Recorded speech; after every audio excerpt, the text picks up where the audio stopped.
Hello students, welcome back to my YouTube channel. आज हम पढ़ेंगे physical properties of hello alkanes.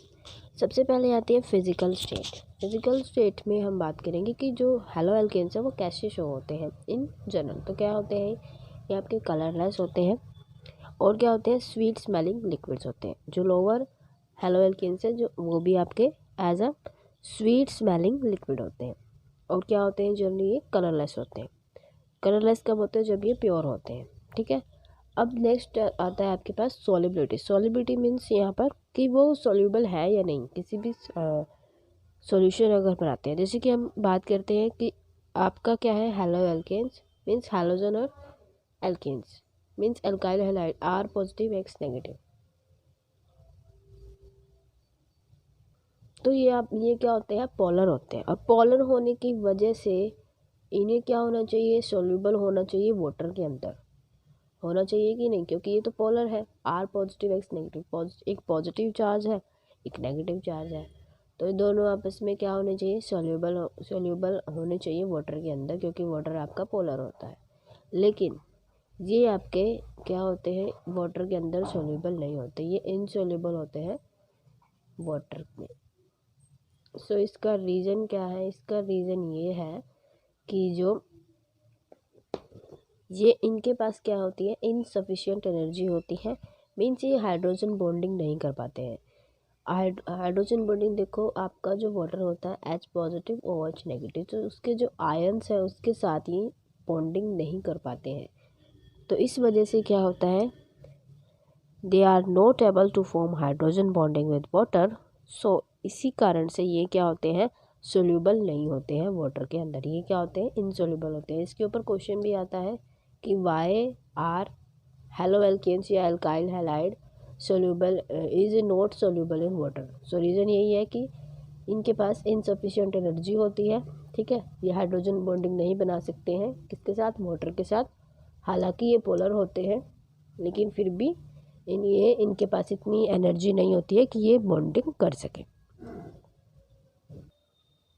Melting and boiling point देखो अब क्या होता है। हैलो एल्केन्स का जो मेल्टिंग और बॉइलिंग पॉइंट है वो आपका 4 फैक्टर पे डिपेंड करता है। मीन्स 4 तरीके से आपके पास ट्रेंड आ सकता है। पहली चीज़ तो ये है कि अगर नंबर ऑफ हैलोजन एटम, ठीक है, हैलोजन एटम का जो साइज़ है अगर वो इंक्रीज़ है, means size of halogen atom depend करेगा। अगर साइज़ इंक्रीज़ होता है तो आपका जो मेल्टिंग और बॉइलिंग पॉइंट है वो भी इंक्रीज़ होता है। वो क्यों होता है, क्योंकि इसमें वंडरवाल फोर्सेस जो है, वंडरवाल फोर्सेस अटैक करती है। वंडरवाल फोर्सेस एरिया बढ़ने से क्या हो जाता है, इंक्रीज़ हो जाती है। साइज़ की वजह से एरिया बढ़ेगा, एरिया बढ़ने से क्या हो जाता है, वंडरवाल फोर्सेस इंक्रीज़ हो जाती है।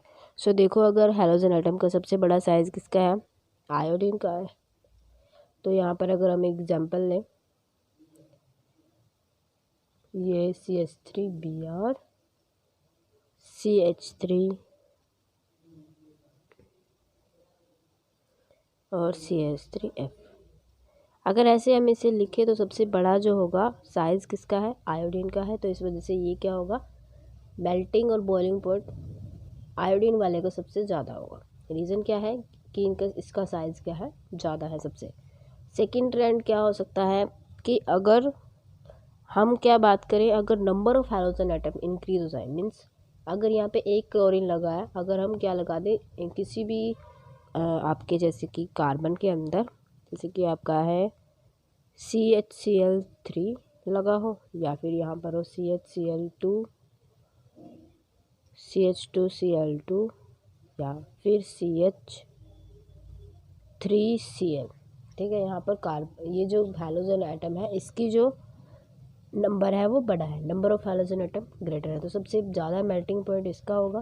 ठीक है, उससे कम इसका। तो ये इसके ऊपर भी डिपेंड करता है। नंबर ऑफ हैलोजन एटम अगर इंक्रीज होते हैं तो आपका जो वंडरवाल फोर्सेस है वो इंक्रीज हो जाती है। तो इस वजह से मेल्टिंग एंड बॉइलिंग पॉइंट भी इंक्रीज होता है।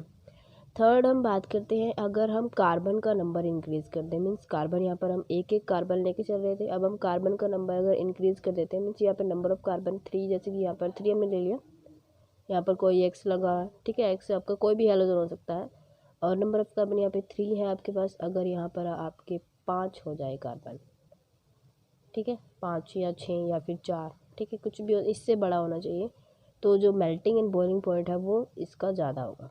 ठीक है, जिसमें number of carbon atom greater होंगे, तो उसमें जो मेल्टिंग एंड बॉइलिंग पॉइंट है उसका ज़्यादा होगा। तो क्या होगा, नंबर ऑफ कार्बन आइटम अगर इंक्रीज़ करते हैं तो आपका जो मेल्टिंग एंड बॉइलिंग पॉइंट है वो भी इंक्रीज़ करता है।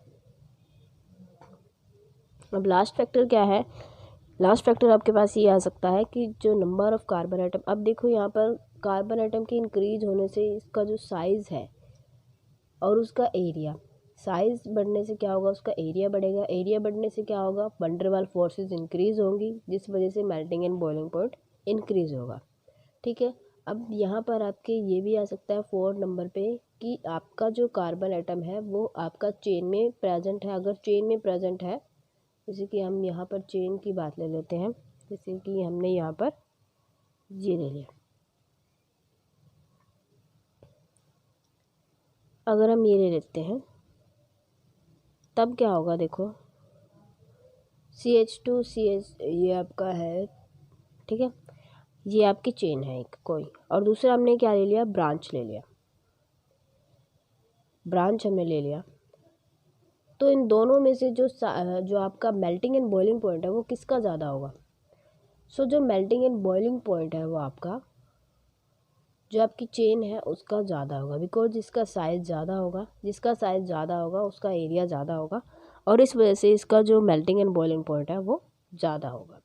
सो ये 4 पॉइंट्स है मेल्टिंग एंड बॉइलिंग पॉइंट में हैलो एल्केन्स के लिए, जो काफ़ी ज़्यादा इंपॉर्टेंट है।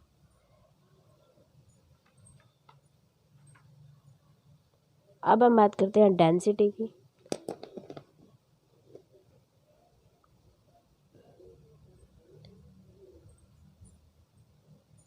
सो डेंसिटी आपकी इंक्रीज करती है with increase number and atomic mass of the halogen. ठीक है, एटॉमिक मास जिसका होगा, अब एटॉमिक मास जिसका होगा ज़्यादा या फिर उसका नंबर ज़्यादा होगा, तो उसके अकॉर्डिंग उसकी जो डेंसिटी है वो इंक्रीज़ करेगी। Means number of halogen atom, जैसे कि नंबर ऑफ हैलोजन एटम हम उठा लेते हैं CCl4 या फिर CHCl3 या फिर CH2Cl2। अब यहाँ पर नंबर ऑफ हैलोजन एटम क्या है, ज़्यादा है। ठीक है, नंबर ऑफ हैलोजन एटम के ज़्यादा होने से क्या हो जाएगा, इसका जो डेंसिटी है वो इंक्रीज़ हो जाएगी। दूसरा फैक्टर इसमें ये आ सकता है कि जो हमने बोला atomic mass of halogen atom, जैसे कि आपका साइज़ से यहाँ पर हम डिनोट कर रहे हैं साइज़ आपका, जैसे कि आयोडीन का साइज़ सबसे ज़्यादा होता है। सो यहाँ पर जो भी कार्बन अटैच है इसके साथ, आयोडीन के साथ जो अटैच है वो उसका जो ये वाला जो आपका हैलो एल्केन्स बनेगा। उसके बाद अगर ब्रोमीन लिखे, फिर आपका क्लोरीन, और फिर उसके बाद आएगा फ्लोरीन। ठीक है, तो सबसे ज़्यादा जो साइज़ है वो किसका है, आयोडीन का है। तो इस वजह से ये क्या हो जाएगा, सबसे ज़्यादा डेंसिटी किसकी होगी, आयोडीन वाले की होगी। यहाँ पर अगर हम number of halogen atom increase करते हैं तो आपका जो डेंसिटी है वो इंक्रीज़ करती है। सो ये थी आपकी physical properties of haloalkanes. आज की वीडियो में बस इतना ही। Thank you very much, thanks for watching.